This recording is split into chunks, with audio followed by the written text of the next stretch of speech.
Please channel को subscribe करें तथा बेल आइकन को टैप करें। ये फलन के मुख्य मान को समझने के लिए हम इस प्रकार से ये उदाहरण ज़रा ध्यान में देंगे। Find the principal value of cos inverse minus 1/2, अर्थात कॉस इनवर्स माइनस 1/2 के लिए हम इसका मुख्य मान ज्ञात करेंगे। तो कैसे ज्ञात करेंगे ज़रा देख लेते हैं। हमने मान लिया कि थीटा बराबर कॉस इनवर्स माइनस 1/2।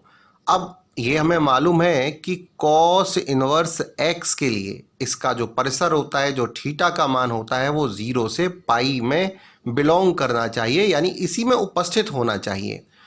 तो हम अगर दोनों साइड में कॉस ले लें तो ये कॉस थीटा बराबर क्या हो जाएगा, माइनस का 1/2, या ऐसा भी समझ सकते हैं ये इनवर्स हम इधर ले आए तो कॉस थीटा बराबर माइनस 1/2 हो गया।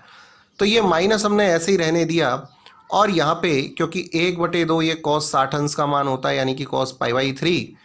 अब क्योंकि ये माइनस हमें मालूम है कि थीटा का मान जो है वो 0 से पाई के बीच में होता है, जबकि ऋणात्मक नहीं होता है। तो इसे हम इतना भी लिख सकते हैं, cos 180 minus theta minus cos theta होता है, इसीलिए हमने इसे लिख दिया कॉस पाई माइनस π/3। तो थीटा बराबर हो गया, यहाँ पर पाई में से π/3 हटाया तो 2π/3 हो गया, जो 0 से पाई के मध्य में हमारा होता है। अच्छा, इसी प्रश्न को अगर हम ध्यान में रखें तो उनके लिए कुछ नए प्रकार के हमें अगर कुछ नियम हम याद में रख लें तो इस प्रकार के प्रश्नों को सरल करने में थोड़ा आसानी होती है। क्योंकि इसी प्रश्न को हम कुछ इस प्रकार से भी कर सकते थे कि अगर थीटा बराबर हमारे पास कॉस इनवर्स माइनस 1/2 है तो एक नियम होता है कॉस इनवर्स माइनस एक्स बराबर pi minus cos inverse x. अब ये हमें मालूम है कि कॉस में 1/2 मान ये कॉस 60 अंश यानी कि π/3 का मान होता है। तो ये हमारा हो जाएगा 2π/3, जो कॉस के लिए थीटा के अंतराल 0 से पाई में बिलोंग करना चाहिए। तो मुख्य मान के लिए ये अंतराल हमें बहुत ज़्यादा ज़रूरी है ध्यान में रखना। अंतराल यदि ध्यान होंगे तो हम मुख्य मानों को उनके सही उत्तरों में प्राप्त कर पाएंगे।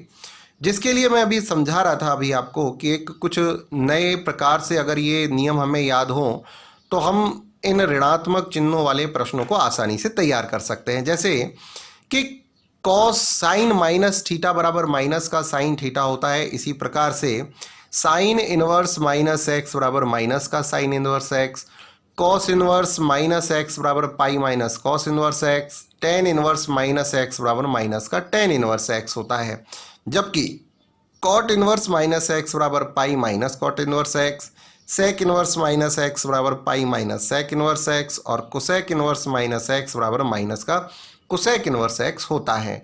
अब जैसे कि एक सत्यापन मैंने प्रूफ दिखा रखा है कि अगर ये आया तो आया कैसे। अब मैंने मान लिया कि थीटा बराबर साइन इनवर्स माइनस एक्स, अगर साइन इनवर्स को इधर ले गए तो साइन थीटा बराबर माइनस एक्स आया, दोनों साइड में माइनस का गुणा किया तो माइनस साइन थीटा बराबर एक्स।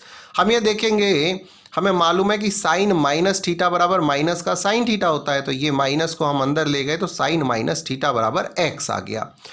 अगर हम इस साइन को इधर ले लें या प्रतिलोम फलन में ले लें तो माइनस थीटा बराबर साइन इनवर्स एक्स होता है, या थीटा बराबर माइनस का साइन इनवर्स एक्स। तो ये समीकरण 1 है, ये समीकरण 2 है।